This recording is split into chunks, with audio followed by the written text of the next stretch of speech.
Friends, welcome to சமையல் delayed. இன்னைக்கு நம்ம சமையல் டிலேட் சேனலில் ஆட்டு எலும்பு சூப்பு ரொம்பவே டேஸ்ட்டாக எப்படி செய்கிறதுன்னு பார்க்கலாம். வீடியோக்குள்ளே போகிறதுக்கு முன்னால் நீங்கள் இன்னும் சமையல் டிலேட் சேனலை சப்ஸ்கிரைப் பண்ணலைன்னா மறக்காமல் சப்ஸ்கிரைப் பண்ணுங்கள். ஃபஸ்ட்டு ஆட்டு எலும்பு சூப்புக்காக ஒரு குக்கர் வச்சுக்கிட்டு அதுலேயே 1 ஸ்பூன் அளவுக்கு நல்லெண்ணெய் சேர்த்துக்கோங்க. இது கூடவே 1.5 ஸ்பூன் அளவுக்கு இஞ்சி பூண்டு பேஸ்ட்டு சேர்த்துக்கோங்க. இஞ்சி பூண்டு சேர்த்ததுமே 150 கிராம்லேருந்து 200 கிராம் அளவுக்கு ஆட்டு எலும்பு சேர்த்துக்கோங்க. எலும்பும் இஞ்சி பூண்டும் சேர்த்து நல்லா வதக்கி விட்டுருங்க. இது கூடவே கொஞ்சமாக கருவேப்பிலை சேர்த்துக்கோங்க. கருவேப்பிலை சேர்த்ததுமே கொஞ்சமாக கொத்தமல்லியும் சேர்த்துக்கோங்க. இது கூடவே ஒரு சின்ன தக்காளி, 3 பச்சை மிளகாய், கொஞ்சமாக வெங்காயம் சேர்த்துக்கோங்க. தக்காளி வெங்காயம் சேர்த்துட்டு இந்த எலும்பை நல்லா கலந்து கொடுங்க. ஒரு 5 நிமிஷமாக நீங்கள் இந்த தக்காளி வெங்காயத்தோட வதக்கி விட்டீங்கன்னா தான் இந்த எலும்போட பச்சை வாடை போகும்.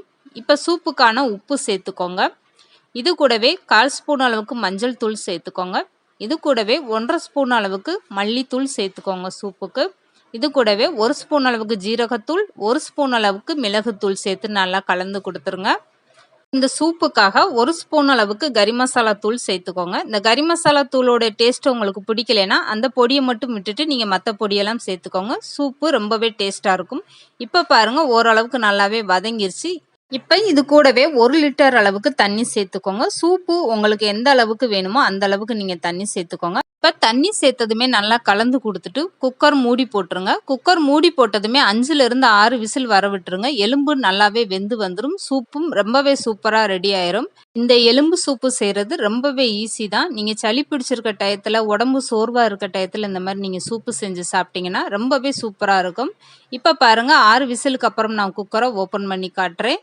குக்கர் விசில் வந்ததுமே நீங்கள் உடனே ஓப்பன் பண்ணக்கூடாது. 10 நிமிஷம் அப்படியே ஃப்ரீயாக விட்டுட்டு அதுக்கப்புறம் நீங்கள் குக்கரை ஓப்பன் பண்ணி பாருங்கள்.